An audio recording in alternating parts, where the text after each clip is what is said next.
28 de octubre de 2021, soy Paloma Barreto, sean bienvenidos a JN Noticias. Comenzamos con nuestros titulares.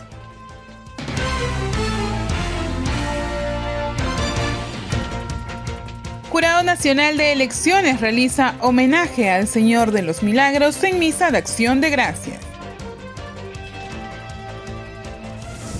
Ente Electoral aprueba nuevo reglamento de dispensa y justificación electoral que incluye a personas de riesgo por COVID-19. Y en Formando Cultura Electoral, hoy veremos la importancia de los partidos en la democracia.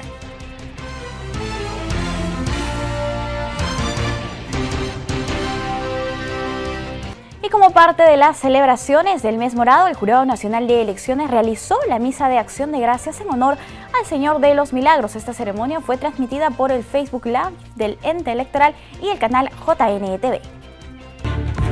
El Jurado Nacional de Elecciones puso a disposición de los fieles del Señor de los Milagros la cuenta de Facebook del Ente Electoral para que compartan sus testimonios de fe y sigan cultivando su devoción por el Cristo de Pachacamilla durante esta etapa de restricciones provocada por la crisis sanitaria. El anda, construida en oro y plata y con un peso cercano a las 3 toneladas, hizo su entrada triunfal a la iglesia Las Nazarenas en el centro de Lima, donde se celebró la misa que estuvo oficializada por el padre Demetrio Quintana. Contó con la presencia del presidente del JNE, Jorge Luis Salas Arenas, la secretaria general del JNE, Lourdes Vargas, y los miembros del Pleno del Ente Electoral, Víctor Raúl Rodríguez y Jovián Sanginés, entre otras autoridades de nuestra institución. Cabe resaltar que ante la actual emergencia sanitaria, el arzobispo de Lima, Carlos Castillo, descartó la procesión multitudinaria que se solía realizar, siendo 2 años consecutivos que no se da esta actividad tradicional en el mes de octubre. Mientras tanto, en las redes sociales del Ente Electoral, los fieles demostraron su fe y devoción, agradeciéndole por los milagros concedidos. Dentro de la campaña del Jurado Nacional de Elecciones Formando Cultura Electoral, hoy les compartimos el microprograma sobre la importancia de los partidos políticos en la democracia.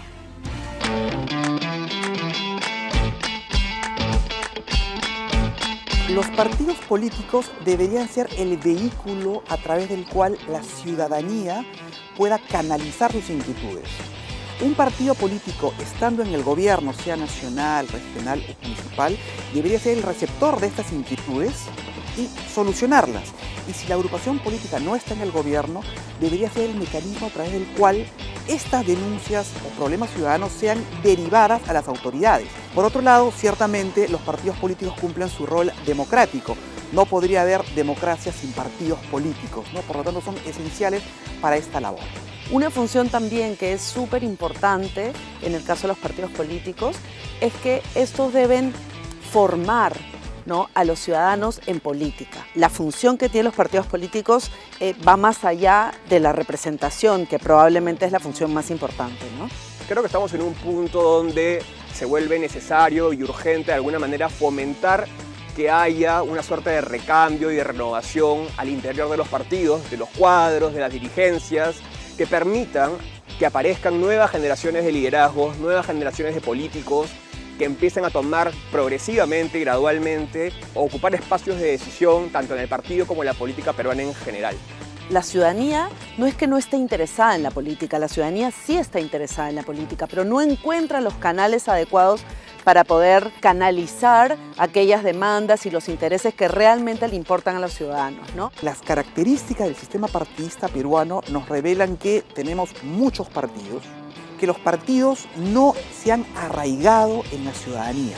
Los partidos ahora son volátiles, son partidos que no representan a muchos, sino que representan intereses de pocos. Probablemente los últimos 20 años se han caracterizado por una fragmentación política y una fragmentación social importante, ¿no? Esto lo que refleja, ¿no?, son organizaciones en torno a intereses particulares. Y eso es lo que nosotros tenemos que superar. Ahora tenemos un enlace en vivo con Kerstin Ina, quien se encuentra en la central de operaciones del proceso electoral con un reporte final sobre lo que fue la última elección complementaria en Chipao, Ayacucho. Kerstin, ¿cómo estás? Muy buenos días. Adelante. Buenos días, Paloma. Esta mañana nos hemos trasladado hasta la central de operaciones del proceso electoral del JNE porque tenemos un consolidado de lo que fue las elecciones complementarias en Chipao. Y para hablar de ello está con nosotros Tatiana Segarra, especialista en procesos electorales. Muy buenos días, estamos en vivo. Muy buenos días, ¿cómo está? Sí, en efecto, desde la Central de Operaciones del Proceso Electoral hemos preparado un reporte respecto de los resultados de la votación en el marco de las elecciones municipales complementarias en Chipao. Muy bien, entonces pasemos a ver lo que nos muestra este reporte. ¿Qué tenemos en gráficos? Sí, bien. El día 10 de octubre en Chipao, como nosotros sabemos, hemos obtenido 959 votos, de los cuales votos válidos han sido 758, lo cual representa el 79.04%.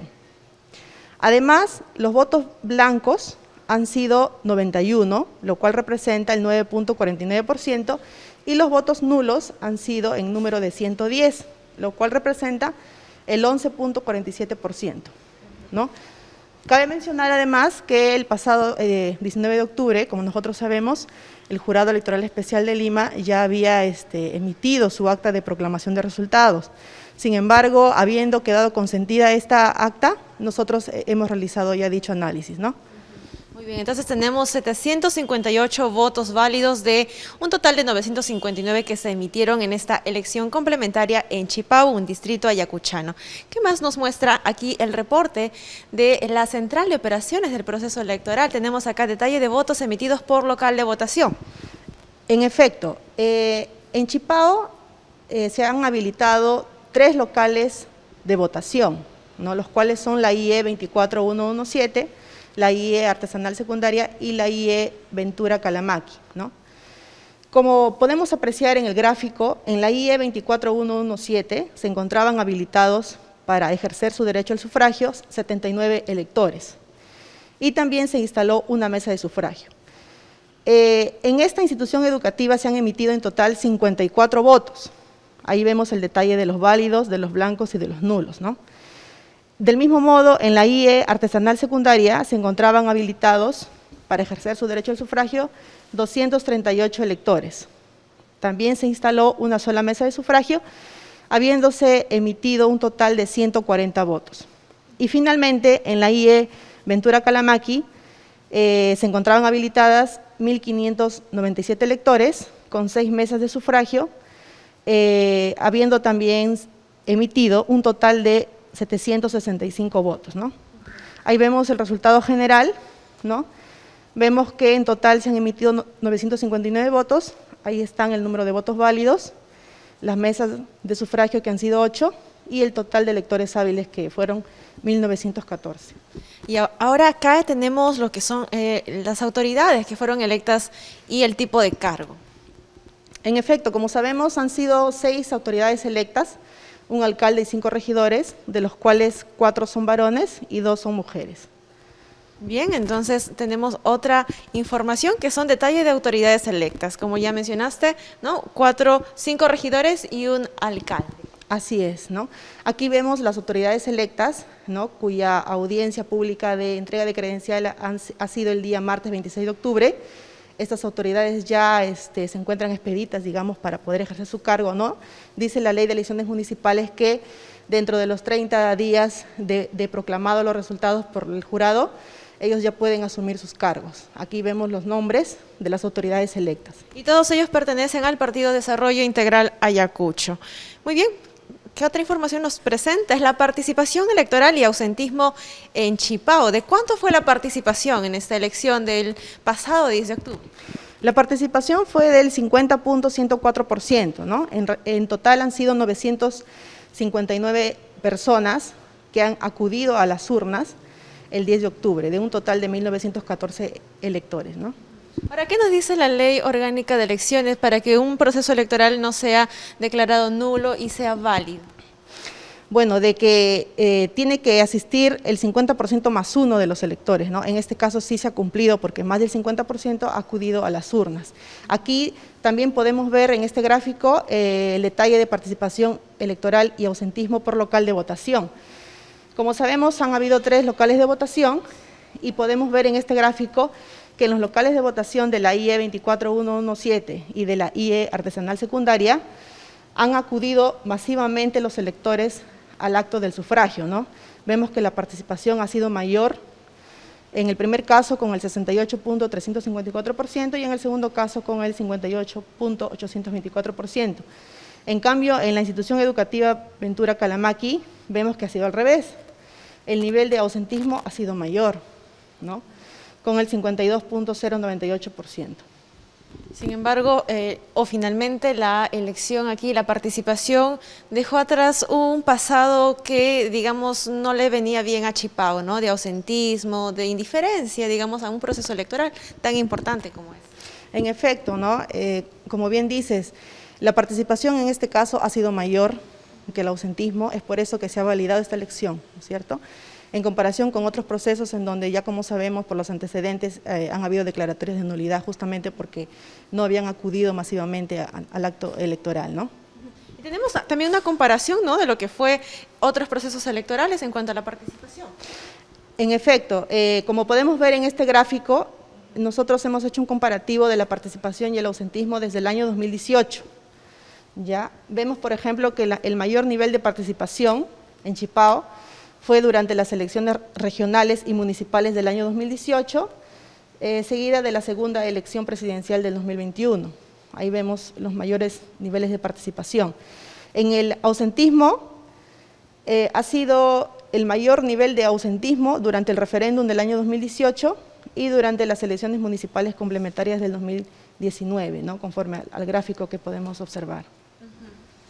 Bien, entonces esta es la información que la Central de Operaciones junto a Tatiana Segarra les traemos para todos los televidentes de JNTV. Muchísimas gracias. ¿Algunas palabras de cierre? Sí, gracias también a ustedes por la invitación y saludar y felicitar a los actores electorales, ¿no?, que han acudido masivamente al acto electoral y han validado estas elecciones, ¿no?, en especial a los electores que se han comprometido también con su distrito y finalmente ya obtenemos las autoridades electas, ¿no?, que han sido elegidas por ellos mismos, ¿no? Así es, Chipao ya cuenta con autoridades electas, el Jurado Nacional de Elecciones lo ha validado así. Muy bien, entonces nosotros vamos a estar atentos a cualquier otro reporte que surja aquí desde la Central de Operaciones del proceso electoral. Vamos contigo, Paloma, adelante. Listo, Kersti, muchas gracias por esta valiosa información. Nosotros informamos que la propuesta del Jurado Nacional de Elecciones sobre las nuevas reglas electorales aplicables para las elecciones regionales y municipales 2022 será debatida hoy en el Pleno Descentralizado del Congreso de la República en Cajamarca. Los detalles en la siguiente nota. El Pleno Descentralizado del Congreso debatirá hoy en Cajamarca el dictamen de la ley presentada por el Jurado Nacional de Elecciones sobre las nuevas reglas electorales para los comicios regionales y municipales en el contexto del COVID-19. El dictamen, que recoge además las propuestas de la OMPE, plantea incentivar la participación de los miembros de mesa a través de una compensación económica. Asimismo, propone que se incluya el funcionamiento del menor número de mesas de sufragio y que la jornada electoral se realice entre las 7 de la mañana hasta las 5 de la tarde. Del mismo modo, plantea la dispensa por omisión del sufragio y la justificación por inasistencia a las mesas de votación, además de otras medidas. El dictamen fue aprobado en la Comisión de Constitución con la inclusión de un texto sustitutorio sobre la suspensión de las elecciones primarias y determinadas normas para las elecciones internas partidarias. Cabe señalar que el Congreso tiene plazo hasta el 31 de octubre para aprobar cambios en la normativa electoral. Bien, y en ese sentido, Paul Vizcarra, director nacional de las oficinas desconcentradas del Jurado Nacional de Elecciones, dio una entrevista al canal Poderosa TV de Puno y aseguró que el sistema electoral está a la espera de las reformas electorales del Congreso para los comicios subnacionales. Se El director de las oficinas desconcentradas del JNI, Paul Vizcarra, durante una entrevista al canal de televisión Poderosa TV en la región Puno, señaló que el sistema electoral está a la espera de las modificaciones electorales que el Congreso efectúe para la realización de las elecciones subnacionales. Entonces vamos a ver cuáles son los ajustes legislativos que da el Congreso y a partir de esos ajustes legislativos nosotros empezar a trabajar los reglamentos y los procedimientos que se van a tener que dar para el Jurado Nacional de Elecciones. Y lo propio va a tener que hacer la OMPE, porque va a tener que empezar a ver cómo organizar las elecciones ya con cronograma o con fechas preestablecidas y fijadas por la ley, ¿no? Vizcarra recordó además que el legislativo tiene hasta el 31 de octubre para realizar dichas modificaciones, puesto que a partir del día siguiente rige la intangibilidad electoral que da seguridad jurídica al proceso electoral. La norma que tenemos hasta el momento decía o señala que un año antes de las elecciones la normativa no se puede modificar, o sea, no puede haber modificación legislativa y por tanto un año antes existe algo que se llama intangibilidad de la ley. El Congreso, días antes del 1 de octubre de este año, sacó una disposición ampliatoria, señalando que tenía 30 días más para poder legislar en materia electoral. Esta posibilidad se cierra a fines de este mes. Estamos a 3 días de que se cierre esa posibilidad para el Congreso. Ajá. Lo que tenemos entendido es que lo que está intentando hacer el Congreso es ampliar la posibilidad de renuncias a los partidos políticos, me parece que hasta el mes de diciembre. Además de ello, lo que va a señalar, entiendo yo, y estamos en esa línea, es la imposibilidad de poder realizar las elecciones primarias para este proceso electoral por un tema de plazo. Por otro lado, Vizcarra recordó a la ciudadanía que aquellos que necesiten hacer trámites en el ente electoral pueden hacerlo a través de sus 16 oficinas desconcentradas. Y en el nuevo reglamento de justificación y dispensa electoral aprobado por el Jurado Nacional de Elecciones se contempla la atención especial a los casos de personas que forman parte del grupo de riesgo para COVID-19. Veamos la nota. El Jurado Nacional de Elecciones aprobó un nuevo reglamento de justificación y dispensa electoral, el mismo que actualiza lo referido al otorgamiento de dispensa por omisión al sufragio y a la justificación por inasistencia a la instalación de mesas en un proceso electoral. Entre algunos cambios se encuentra lo referido a cómo se realizará la solicitud de justificación y o dispensa, las mismas que se presentan a través del sistema de dispensa virtual, debiendo adjuntar a la solicitud las copias simples que lo sustenten. Ello a partir del día siguiente de la fecha de las elecciones. Asimismo, de manera excepcional, la solicitud de dispensa y o justificación puede presentarse presencialmente. El nuevo reglamento también se refiere a las personas que forman parte de los grupos de riesgo para la COVID-19 identificadas por la Autoridad Nacional Sanitaria, quienes están exentas del pago de la multa por omisión al sufragio y por inasistencia a la integración de la mesa de sufragio en aquellos procesos electorales comprendidos dentro de la temporalidad del estado de emergencia sanitaria decretado por el gobierno.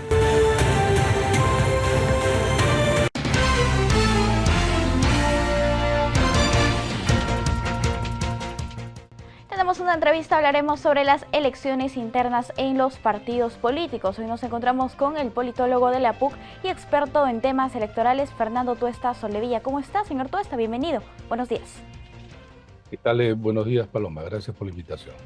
Gracias a usted por acompañarnos. Ante la posibilidad de que no se realicen las elecciones primarias con miras a las elecciones regionales y municipales 2022, se tendría que generar un marco normativo para la celebración de las elecciones internas. ¿Cómo debería realizarse este? Bueno, el Congreso tiene que decidir. Esta situación la hemos vivido ya el año pasado. El Congreso de la República decidió que no se realicen elecciones primarias y logró establecer que las internas puedan realizarse bajo dos modalidades. La modalidad de voto de los militantes y miembros del partido de manera directa y de manera indirecta a través de delegados. Creo, sin embargo, que la experiencia ha mostrado que estas alternativas lo único que hacen es llevar a que los partidos apuesten por la segunda, ¿Qué es lo que ha habido generalmente a lo largo de 2 décadas que tiene un poco menos la ley de ahora llamada organizaciones políticas? Entonces, la experiencia nos ha dado información que este tipo de elecciones internas a través de delegados llevan a una baja participación y a un control de parte de quienes tienen la dirección del partido que creo no es lo adecuado. En la última elección solo participaron el 4.8% de los miembros del partido, de los partidos. Los partidos señalaban que tenían 1.600.000 miembros o militantes, pero a la hora de la votación tan solo se presentaron, digamos, 5% para redondear. Acá hay un tema, porque la pregunta es, si los miembros del partido no se acercan a votar para seleccionar sus candidatos, es pues un evento atractivo para cualquier militante. ¿De qué militantes estamos hablando?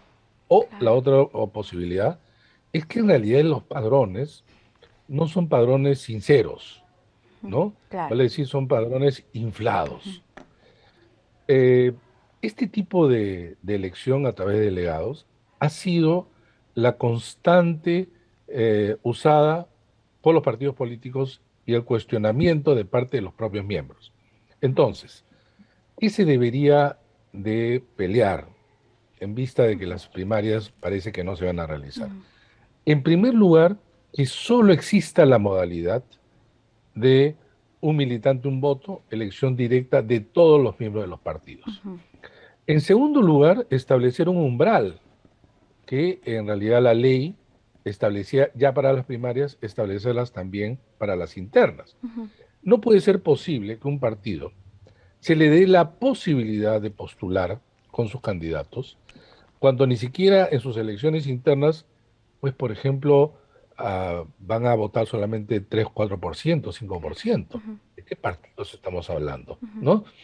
Y para validar una elección requiere el 50% de participación, ya no le pongas pues 50%. Que sea pues un tercio, ¿no? Hay que ser benevolente, un tercio. Un tercio de participación de los afiliados de esta organización política. Claro, claro. Que por lo menos participe un tercio, en caso contrario no se valida su selección de candidatos. Claro.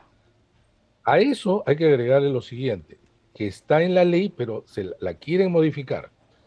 Mira, a partir de esta elección regional y municipal del 2022, se establece que tan solo pueden presentar candidatos los partidos políticos y los movimientos regionales, tanto para la elección regional, municipal, provincial y municipal distrital.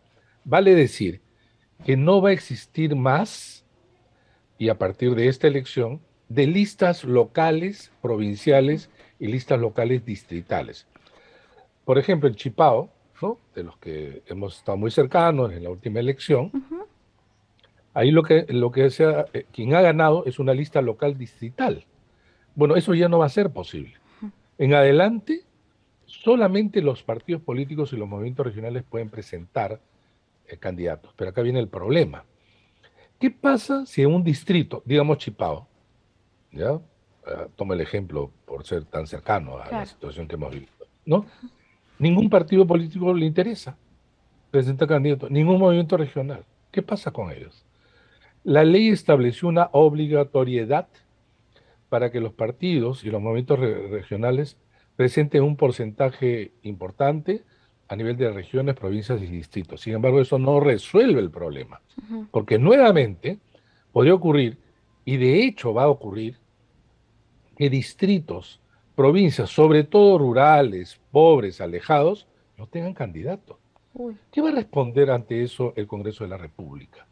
La única manera, Paloma, es que se obligue a los partidos a presentar candidatos en todas las circunscripciones. En todas. Si son organizaciones que tienen esa sola prerrogativa. Dos, que tienen financiamiento público, es decir, tienen una serie de beneficios. Tú tienes que exigir a los partidos, que son los únicos canales representativos, a que se presenten. Bueno, entonces el riesgo de eliminar las primarias está acompañado por otros riesgos, que es lo que te digo. Uno, partidos esos militantes ni siquiera participan. Entonces debe haber un umbral. Y dos, obligatoriamente tienen que presentarse en todas las circunscripciones. Y tres, Sí. y acá viene, que también se lo quieren retirar. El umbral para mantener el registro legal en el ROP. Ujú, Hemos visto que a nivel de partidos pasamos de 25 a 10, y está bien. ujú. Pero movimientos regionales hay cerca de 187, muchos de ellos cascarones. Eso lo quieren eliminar, es decir, que se mantenga. Ahora vamos a ver, vamos a ser testigos, como el próximo año, van a reaparecer los movimientos regionales, que tienen generalmente dueños, organizaciones que han estado dormidas. En la gaveta del dueño del partido tiene un documento que dice partido inscrito. ¿Y qué va a hacer? Va a mercantilizar la política. Entonces regresamos al círculo vicioso, ¿no? En donde, claro, la representación es la que tenemos, pues como ahora. Entonces la reforma política que se avanzó en algo, digamos, tiene ahora un problema y un retroceso al no realizarse las primarias. Pero si a eso las internas son de la naturaleza que siempre hemos vivido, no vamos a tener resultados distintos. Ante situaciones iguales, resultados iguales, no distintos ni mejores. Claro. Doctor, en ese sentido, ¿a quién le correspondería presentar estas propuestas, estas iniciativas que finalmente garanticen la participación de las organizaciones políticas y que éstas estén respaldadas o tengan representación realmente? Está en la ley, Paloma. Lo que pasa es que el peligro es que hay propuestas de ley para eliminarlas. Entonces, bueno, ya el jurado manifestó también en su propuesta que las internas sean de militantes, pero de manera directa, no indirecta a través de delegados. Claro. Y en cuanto a las otras normas, Sí. evidentemente son parte de la ley. Hay que evitar que eso se retire. Pero, bueno, ya hemos visto los debates, lamentablemente, y opinión a título personal, cómo se están llevando y cómo se están agregando por negociaciones, tratando de beneficiar, repito, a organizaciones que tienen tremendas carencias, pero que tienen grandes beneficios. Y eso es lo que hay que equilibrar, ¿no? Se tiene derechos, pero también se tiene obligaciones. Bien, listo. ¿La participación de los organismos del sistema electoral en estas elecciones internas debería ser la misma que hemos visto ya previamente o que se podría aumentar? Corregir. No, está muy bien la presencia, pero si es que, por ejemplo, el año pasado se hicieron elecciones internas, participaron los organismos electorales, se hicieron buenas elecciones, pero ¿de qué vale que se hagan buenas elecciones si la participación es 5%? Claro. No, o sea, ya no es un tema los organismos electorales que cumplen su función, es el tema de cómo las normas permiten que un partido pueda presentar candidatos y ahí están los cuadros. En algunos casos han habido 18 personas que decidieron por todo. En algunos casos que la participación fue del 1%. O sea, eso no puede ser. Es necesario que se modifiquen las leyes en un buen sentido, porque ahora tenemos la suspensión de las primarias por un tema también que ha comprometido el propio cronograma electoral, ¿no? Sí, pues. Se ha hecho ya demasiado estrecho para las funciones tan importantes y acumuladas que tienen los organismos electorales. El Congreso sabe que mientras más avance el tiempo, este se convierte en el mayor enemigo de cualquier organización de un proceso electoral. Eso lo sabe. Pero bueno, eso es también lo que estamos lamentablemente observando. Doctor, brevemente ya para finalizar, ¿cómo vamos a hacer para institucionalizar las elecciones primarias en nuestro país? Lamentablemente en las generales no se ha podido realizar, tampoco en las regionales y municipales, pero más adelante esas tendrían que realizarse. Sí, hay que completar, ¿no? con otras normas, porque en el año 2026 va a ser peor, Paloma, porque en el 2026 vas a tener en abril primera vuelta, en mayo segunda vuelta, pero en octubre de ese mismo año, elecciones regionales y primera vuelta regional y municipal, y en noviembre, elecciones regionales segunda vuelta. O sea, en un año vamos a tener 4 elecciones. Es decir, cuando estemos en elecciones generales ya se habrá convocado regionales y municipales. Si ahora que están separadas hay problemas, imaginarás tú el próximo 2026. Entonces el Congreso tiene que determinar, si no es para ahora, las reglas complementarias absolutamente necesarias para hacer primarias. Sin embargo, personalmente, tengo mis dudas sobre que esto se vaya a hacer, porque los partidos no quieren las primarias. En general, no quieren. La vez pasada fue el tema de la pandemia, que fue en realidad un pretexto, porque si hubiera sido el tema de la pandemia no hubiéramos tenido tampoco primera y segunda vuelta electoral, y no provocó bajo ningún punto de vista el brote o rebrote de la pandemia. Y hoy día, en ninguna parte del mundo se suspenden ya elecciones por pandemia. Por pandemia, que ha sido el argumento del Congreso en realidad. Bien, doctor, vamos a ver en todo caso qué se puede hacer también desde los organismos electorales y desde la sociedad civil para impulsar estas reformas y finalmente fortalecer nuestros partidos políticos. Ha sido un gusto conversar con usted. Gracias a ti. Pues. Hasta luego. Gracias. Amigos, tenemos que hacer una breve pausa. Volvemos.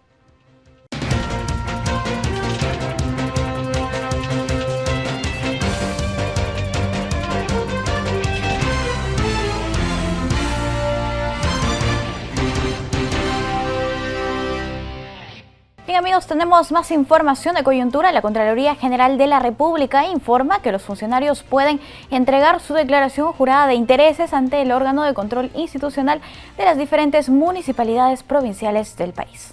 Las autoridades, funcionarios y servidores públicos también pueden presentar su declaración jurada de intereses en los órganos de control institucional OSI ubicados en las municipalidades provinciales de todo el país. Además, con el fin de evitar desplazamientos de personas, se recomienda la presentación grupal de este documento.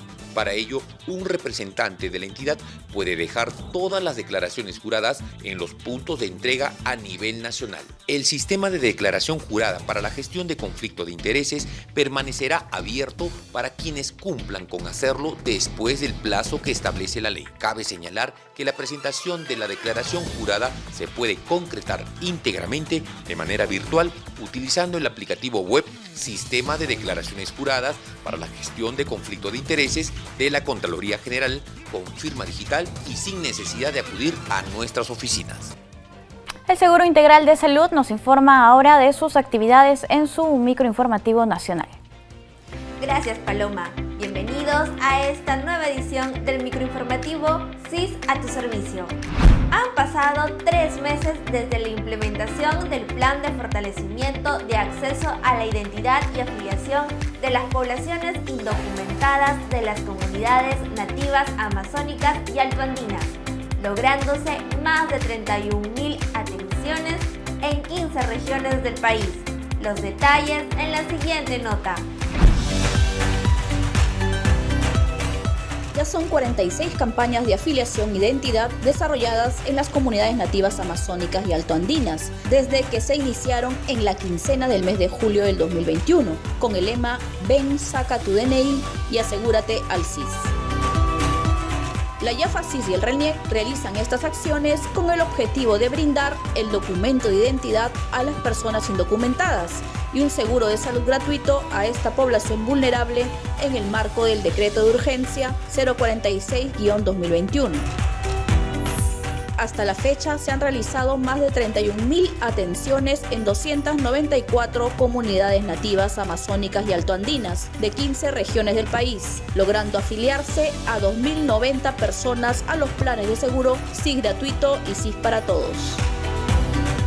Las regiones donde más atenciones se han realizado a la fecha son Loreto y Amazonas, lugares donde predominan las lenguas originarias Achuar, Candosi, Quichua, Ahuajún, entre otras. En estas intervenciones, la YAFASIS brindó orientación y consejería sobre los derechos y deberes del asegurado, cambio de domicilio, afiliaciones y reafiliaciones. El RENIEC, por su parte, brindó los servicios de trámites de DNI, renovación, duplicado y registro de partidas de nacimiento. SIS, el seguro de salud para ti y tu familia.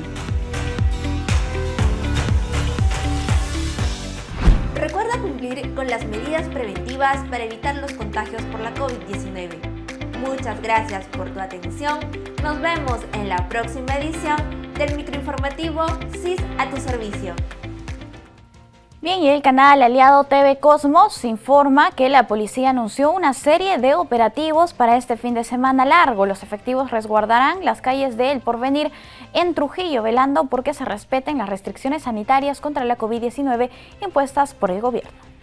Los efectivos policiales del distrito de El Porvenir se vienen preparando para realizar mega operativos inopinados en los diferentes sectores de esta comuna, a fin de hacer cumplir la ley en los próximos días declarados feriado largo a nivel nacional. En estas intervenciones participarán las diferentes áreas de la Policía Nacional del Perú, además de fiscalizadores de esta municipalidad. Este feriado largo, más que todo, ya proviene de las órdenes superiores, viene desde la macrorregión. Y lo que se está ya reuniendo el comando, o también la región también policial, es los constantes operativos que van a ser inopinados. Que son los operativos que siempre se realizan, todos los días, que hacemos más o menos 3 operativos diarios, se van a hacer operativos específicos, ¿no? En los cuales está ya el comando organizándolos para después llamarnos a nosotros, seguramente el día de mañana parece que vamos a tener una reunión, y nos van vamos a sostener cada uno de acuerdo a la problemática que tenemos, ¿no? Porque hay algunos que tienen un tipo de problemática y en otros lugares otro. Y por supuesto también con todos los apoyos, van a ser mega operativos, ya con el apoyo de personal del Escuadrón Verde, US, etcétera, ¿no? Y autoridades también, porque vamos a salir con fiscalizadores de la municipalidad también. El comandante también indicó que constantemente realizan operativos para intervenir fiestas COVID en la zona y que lamentablemente todavía hay gran cantidad de moradores que no respetan las medidas establecidas por el Ejecutivo. Si acá en Porvenir nosotros no permitimos fiestas, me parece, creo yo, a mi parecer, que esta es la jurisdicción donde más operativos hacemos fiestas, casas.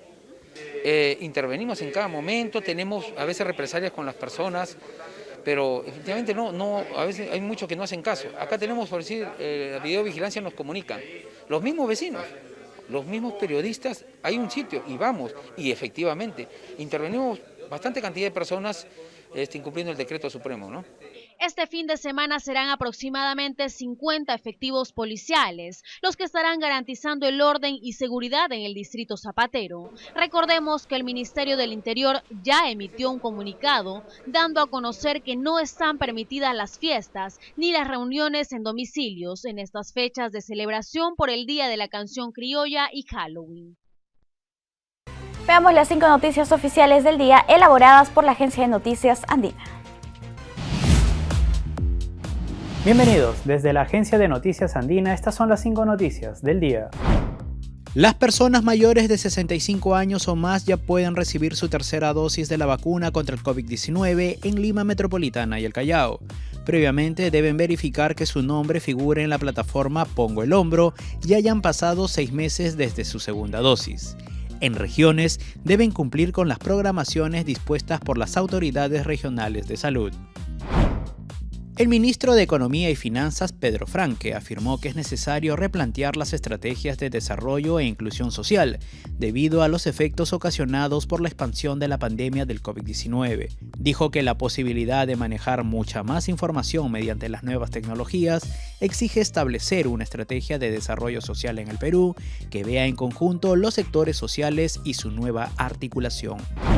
32 municipalidades provinciales están listas para emitir licencias de conducir de clase B, que se otorgan a motos y mototaxis a través de las plataformas web del Ministerio de Transportes y Comunicaciones. La versión digital de la licencia es más barata, se puede descargar de manera ilimitada y cuenta con un código QR que permite a las autoridades verificar en tiempo real si el brevete es auténtico. El gobierno aprobó la transferencia de más de 27 millones de soles al Ministerio de Defensa para la ejecución del proyecto de inversión de mejoramiento y ampliación de la capacidad operativa y logística de la base aeronaval del Callao. Esta inversión permitirá fortalecer a las Fuerzas Armadas y al sector defensa a fin de cumplir su misión de velar por la seguridad, contribuir con el desarrollo del país y con las acciones de defensa civil. 55 colegios de Lima Metropolitana de diversos niveles y modalidades han regresado a algún tipo de normalidad en el marco del retorno seguro y flexible de los estudiantes a las aulas en medio de la pandemia del COVID-19. En el resto de regiones del país, cada escuela debe tener su propio plan de retorno. En tanto, el 89% de docentes ya está vacunado con 2 dosis de vacuna contra el COVID-19. Para mayor información, no se olviden de visitar andina.p.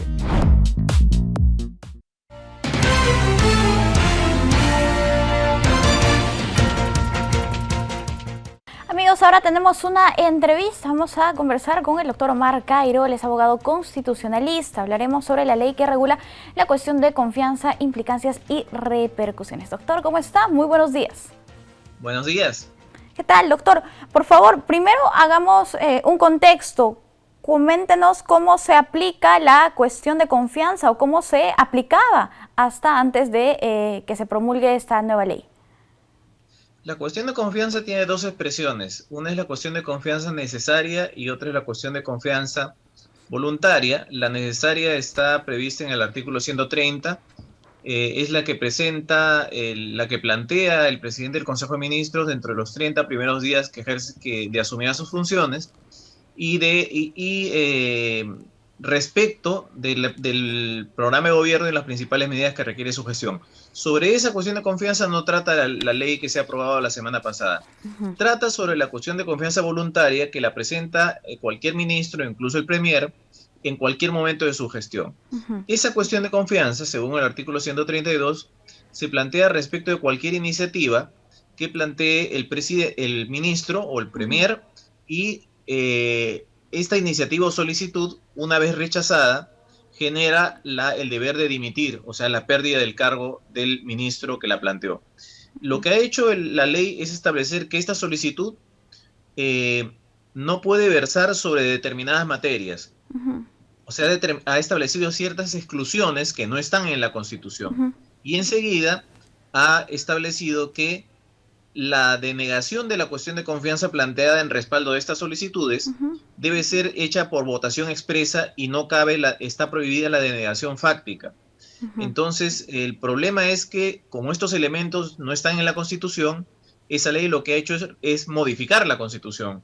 Y modificar la Constitución solo se puede hacer a través de una reforma constitucional siguiendo el procedimiento del artículo 206 de la Constitución, el cual no se ha seguido. Por eso esta ley es nula, es inconstitucional por eso. Sí, doctor, básicamente, ¿cuáles son estos elementos que ha modificado? ¿Por qué razón ya no se podría, o por qué aspectos ya no se podría solicitar esta cuestión de confianza voluntaria? Competencias exclusivas del Congreso y de otros órganos constitucionales autónomos. Y ubicando el punto central en las competencias exclusivas del Congreso, ya no se puede plantear cuestión de confianza respecto a solicitudes de aprobación de proyectos de ley, porque la aprobación de proyectos de ley es una competencia exclusiva del Congreso, ni se puede plantear cuestión de confianza respecto a solicitud de que no se censure a un ministro cuando está a punto de votarse la censura, porque la censura es competencia exclusiva del ministro. En realidad ya no se puede hacer cuestión de confianza sobre nada, porque la cuestión de confianza, recuerde usted que está aparejada una solicitud al Congreso, y al Congreso solo se le solicita cuestiones que son de competencia exclusiva del Congreso. Entonces, si no se le puede pedir al Congreso lo que el Congreso puede hacer bajo cuestión de confianza, entonces no se puede plantear cuestión de confianza respecto de ninguna solicitud. Se ha neutralizado la cuestión de confianza. Y lo que pasa es que el Tribunal Constitucional ya dijo que para evitar esa neutralización es inconstitucional colocar limitaciones. Y además ha dicho que la denegación fáctica es válida. Entonces, esta ley no solamente modifica la Constitución, sino que desafía al Tribunal Constitucional. Le falta el respeto a 2 sentencias, y por lo tanto el Tribunal Constitucional lo que tiene que hacer en este momento es, cuando reciba la demanda y cuando tenga que resolver, es hacer respetar su posición en el ordenamiento jurídico. No someterse al Congreso, no agachar la cabeza ante esta falta de respeto manifiesta, no solamente a la Constitución, sino a la posición institucional del Tribunal Constitucional. Sí, doctor, esto incluiría también que no se podría hacer una cuestión de confianza respecto al caso de la Asamblea Constituyente, que, digamos, fue una de las propuestas de campaña de este partido político oficialista, ¿verdad? Claro, porque eso, en la medida en que se plantea una una solicitud de reforma constitucional para que el Congreso apruebe un cambio en el artículo 206, en el que introduzca como mecanismo de transformación constitucional a la Asamblea Constituyente, no se podría hacer una cuestión de confianza al pedido de que se apruebe esta reforma. Listo. El Ejecutivo ya ha presentado esta acción de inconstitucionalidad. ¿Y cuáles serían los puntos claves, ¿no? ¿Cuáles serían sus argumentos? A mí me parece fundamental el argumento según el cual el Tribunal Constitucional ya ha establecido una interpretaón y lo que está haciendo el Congreso es desafiar esto, es decir, desconocer el carácter de órgano supremo del Tribunal Constitucional y por lo tanto reducirlo a un conjunto de doctrinarios que opinan sin ninguna potencialidad obligatoria y convirtiendo en un museo al tribunal. Ese es el argumento principal, creo, de la demanda. No lo dicen en esos términos, pero sí que lo que se ha hecho es agraviar al Tribunal Constitucional. Listo. En todo caso, ahora es el Tribunal Constitucional quien tendría que pronunciarse. ¿Ya existen algunas fechas? De repente, ¿cuál sería el plazo que tendría este órgano para pronunciarse al respecto? No, pero esto está establecido en el código, pero ese plazo no se cumple exactamente. Sin embargo, en términos reales, es aproximadamente el tiempo que dura esto es de 2 a 3 meses.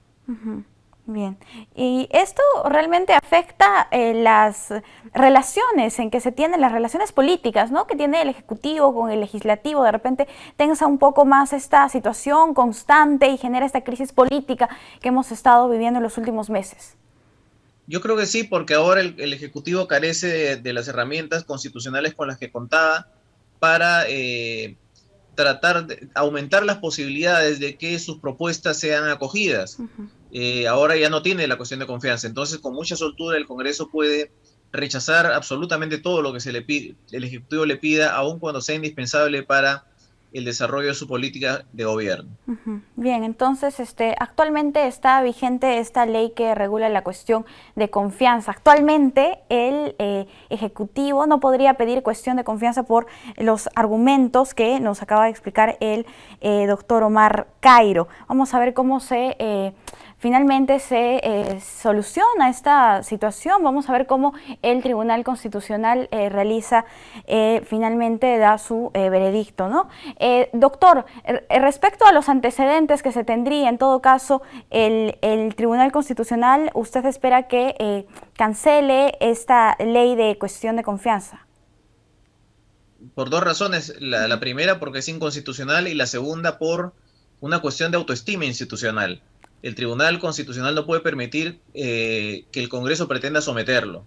El Congreso aprobó una ley no solo ignorando, sino desafiando la interpretación que ha hecho el Tribunal Constitucional, ignorándola en realidad, decidiendo que no la va a tomar en cuenta y entonces de esa manera quitándole el valor esencial que tiene un tribunal, que es establecer interpretaciones vinculantes.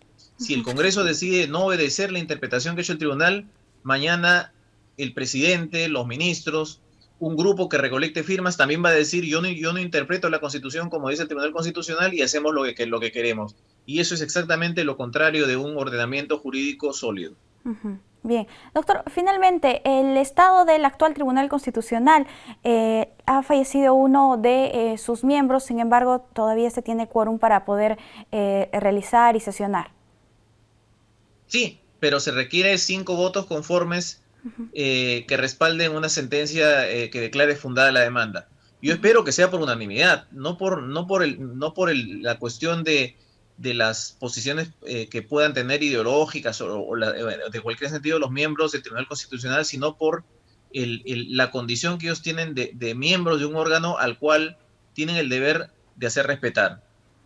Bien, listo. Doctor, muchísimas gracias por acompañarnos. Ha sido un gusto conversar con usted. Gracias. Listo, hasta una próxima oportunidad. Amigos, nosotros vamos a cambiar el ángulo de la información. El alcalde de Lima Metropolitana, Jorge Muñoz, respondió al pedido de vacancia en su contra por supuestamente haber cobrado de forma indebida dietas como director de Sedapal, siendo alcalde de Lima a la vez. Jorge Muñoz aseguró que no cobró las dietas por las que solicitan su vacancia y agregó que dicho dinero fue depositado en su cuenta por Sedapal tras el aniego de San Juan del Lurigancho, pero lo devolvió mucho antes de que se genere la acusación. Lo he venido diciendo y lo repetiré muchas veces. Hay un ciudadano que tiene intereses políticos atrás, que ha planteado una solicitud de vacancia contra mi persona. No es la primera vez, ya hemos pasado también por situaciones de planteamientos de esa naturaleza. Inclusive hubo una vez también un ciudadano durante esta gestión que planteó hacer una vacancia de todos los regidores. Son planteamientos que se hacen, hay que simple y llanamente descargar, hay que explicar las cosas, como en este caso que no tiene ningún sentido.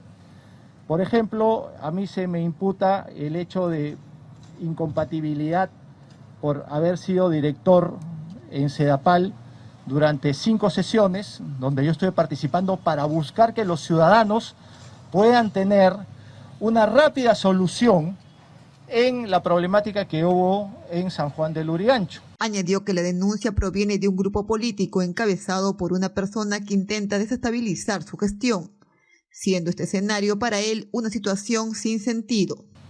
No creo que a alguien lo vayan a sancionar porque quiere ayudar a alguien. Eso es un contrasentido. Entonces, después dicen, no, el alcalde cobró dietas. No cobré dietas. Se depositaron las dietas, pero yo las devolví como correspondían en su momento, y eso fue el año 2019, estamos en el año 2021. Después dicen, no, el alcalde ha generado un conflicto de intereses. No hay ningún conflicto de intereses, todo lo contrario. Lo que estamos haciendo, o lo que hemos hecho es tender puentes para solucionar cosas de la ciudad. Una ciudad donde aquí nomás hay carencia de agua y de desagüe. De otro lado, el burgomaestre también se refirió al pedido del presidente de la República, Pedro Castillo, sobre nacionalizar el gas de Camisea, indicando que el mensaje del mandatario es distinto al que dio la presidenta del Consejo de Ministros, Mirta Vázquez, y consideró que desde el gobierno deben leer mejor la realidad de nuestro país. Bien amigos, vamos ahora con nuestro bloque de noticias internacionales.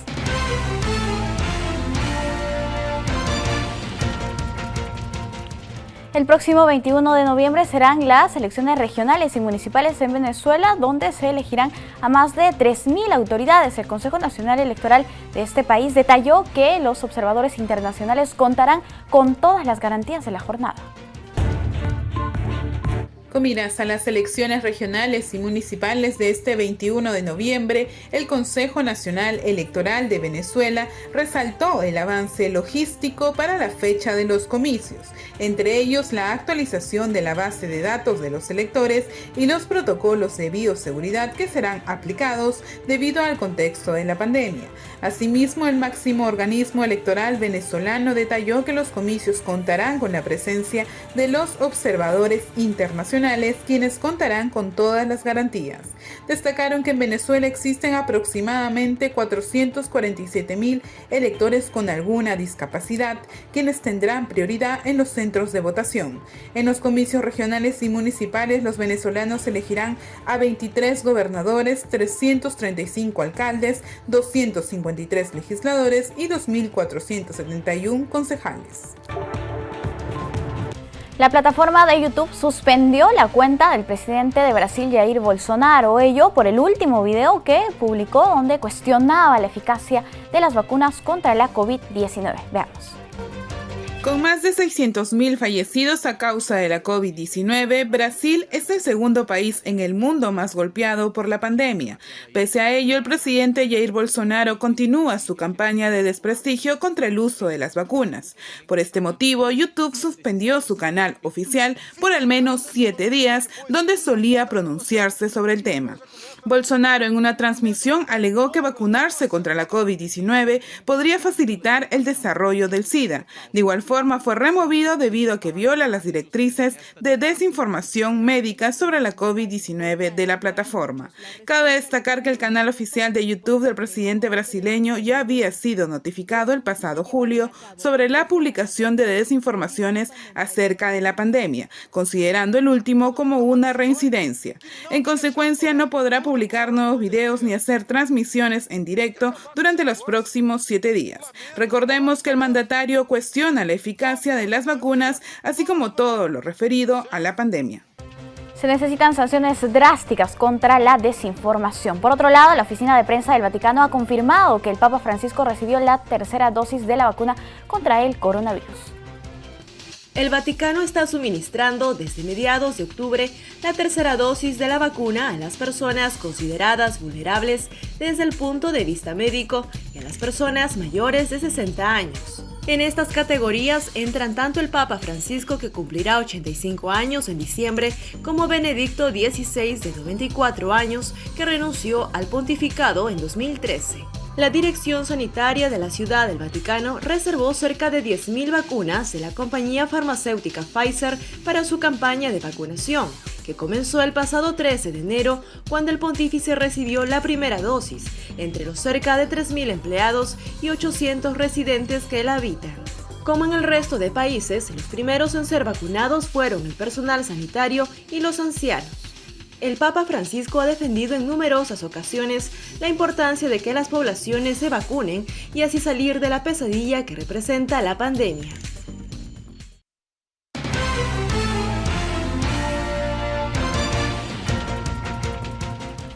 Es momento de despedirnos. Muchas gracias por acompañarnos en JN Noticias.